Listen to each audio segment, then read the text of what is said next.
कर्मण्येवाधिकारस्ते मा फलेषु कदाचन मा कर्मफलहेतुर्भूः मा ते संगोऽस्त्वकर्मणि।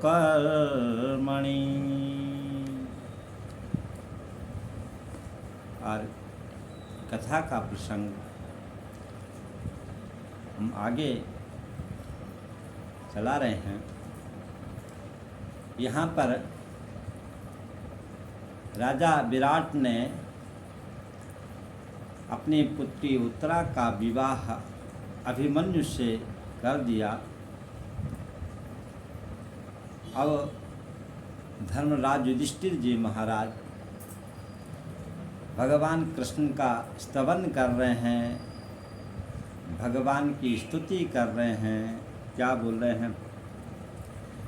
दो कर जोरे भूप अनुरागे करत विनय कमलापति आगे कच्छप बापोधरि सागर थाहन मत्स्यरूप शंकासुर दाहन वंदन मुनि जन सनक सनंदन जय जय जय तुम जय यदो नंदन। इसी प्रकार से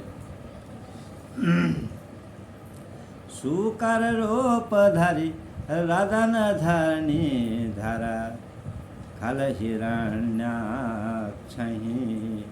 पतित प्राण हर। भगवान का स्तवन कर रहे हैं और भगवान को बोल रहे हैं।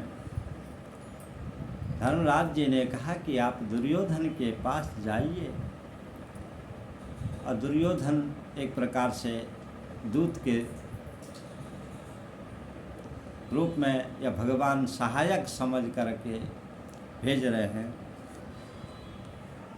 कि दुर्योधन आप अब राज्यपाट का जो बंटवारा है वो कर दीजिए, पांडवों का जो राजपाट उनके हिस्से का है उन्हें दे दीजिए।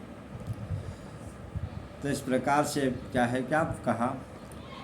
विनय मानि के करी कृपा दुर्योधन पह जाओ समझाओ बहु विधि उन्हें बचे को तन को पाओ।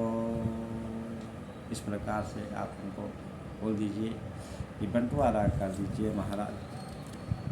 तो भगवान उठे और हस्तिनापुर की ओर चले जाते हैं, प्रस्थान करते हैं। कैसे? बिहस कृष्ण तब ये उठी धाये नगर हस्तिनापुर चली आए सुनि कुरु नंदन अनुज पठाए सभा मध्य ले कृष्ण आए कह नरेश के चरण चलायो बिहस कृष्ण तब वचन सुनायो। और जब भगवान कृष्णचंद्र जी महाराज हस्तिनापुर गए, दुर्योधन को समाचार मिला कि यहाँ भगवान कृष्ण आए हैं, तो अपने भाइयों को भगवान कृष्ण को लेने के लिए भेज दिया और अपनी सभा में बुला दिया और कहा कि आपके चरण जो ये आगे बढ़े हैं, हमारे यहाँ आए हैं, ये क्या कारण से आए? तो भगवान कृष्ण ने कहा कि धर्मराज ने आपके पास मुझे भेजा है कि हम भाई भाई हैं, अब हमारा जो राज्यपाट का जो हिस्सा है, बंटवारा है, वो हमें दे दीजिए, आधा राज हमें दे दीजिए। तो इसी प्रकार से महाराज यहाँ पर क्या है कि दुर्योधन ने कहा भूप बाँटी कत मोह पे पावे जो वह नव भूतल फिर आवे कृष्ण कहो छिन मोर निहोराय मानो वचन होई अस तोरा और भूमि जनि भूपति देहु 5 ग्राम दीजे करी नेहू। आधा राजपाट दे दीजिए, उनका जो हिस्सा है आधा वो दे दीजिए। तो यहाँ पर दुर्योधन ने कहा कि जब तक मैं हूँ और आकाश है, पृथ्वी है, तब तक तो क्या है कि मैं बिल्कुल भी बंटवारा नहीं करूँगा। इस प्रकार से दुर्योधन ने एकदम से मना कर दिया। तो भगवान कृष्ण ने कहा कि चलो कोई बात नहीं, आधा नहीं देते हैं तो 5 गांव ही दे दीजिए। तो 5 गांव में क्या है कि अर्क स्थल बरक स्थली, एक चक्र पुनि देहु, नगर वर्ण अरो हस्तिनापुर देश तुम लेहो। कि 5 गांव में अर्कस्थल, वर्कस्थली, एक चक्रा,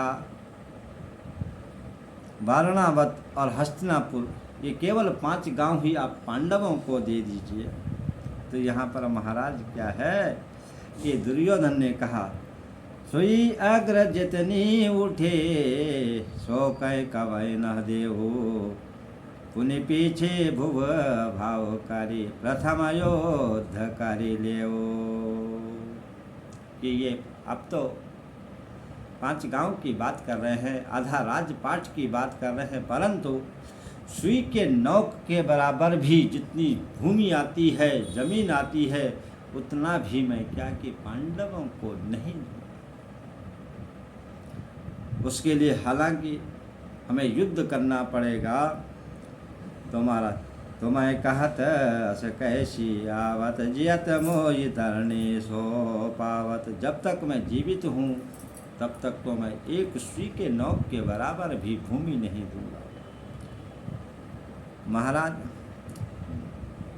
भगवान ने कहा कि पांडव और तुम दोनों क्या है कि भाई भाई हैं, दोनों का अधिकार राजा का है, इसलिए आधा आधा होना चाहिए, परंतु आपके समझ में नहीं आ रहा है। तो महाराज तो अब क्या बोल रहे हैं कि देखिए कि जब दुर्योधन हट में आ गया है तो भगवान कृष्ण ने कहा, हाँ कसुनत करो दल बाराई, जिमि बिग देखे भेड़ समुदाय, अर्जुन को धनुष तब करी है, कौरव मारि प्रलय करी धरी है, पार्थ बाण सखि सही न कोई, नरकिन देव दैत्य जिन होई, लेकर खड्ग नकुल बल धाम है, अब गा है सागर संग्राम। अब तो मुझे कुछ अच्छा नहीं दिखाई दे रहा है, प्रतीत हो रहा है। भीमसेन जब भीमसेन गदा उठाएंगे, अर्जुन जब अपना धनुष बाण उठाएंगे, नकुल जब अपना खड्ग उठाएंगे, सहदेव जब युद्ध के लिए तैयार होंगे, तो महाराज और भगवान ने इस प्रकार से कहा कि धर्मराज जी की धर्म ध्वजा के कारण तो आप बिल्कुल भी बच नहीं सकते हैं, आपका बिल्कुल नाश हो जाएगा। इसी प्रकार से महाराज क्या है, आप गर्व मत करो, ये सब जो बंटवारा है आप दे दीजिए। इस प्रकार से कथा को विराम देते हैं और फिर आगे की कथा में कल प्रवेश करेंगे। जय जय श्री राधे श्याम।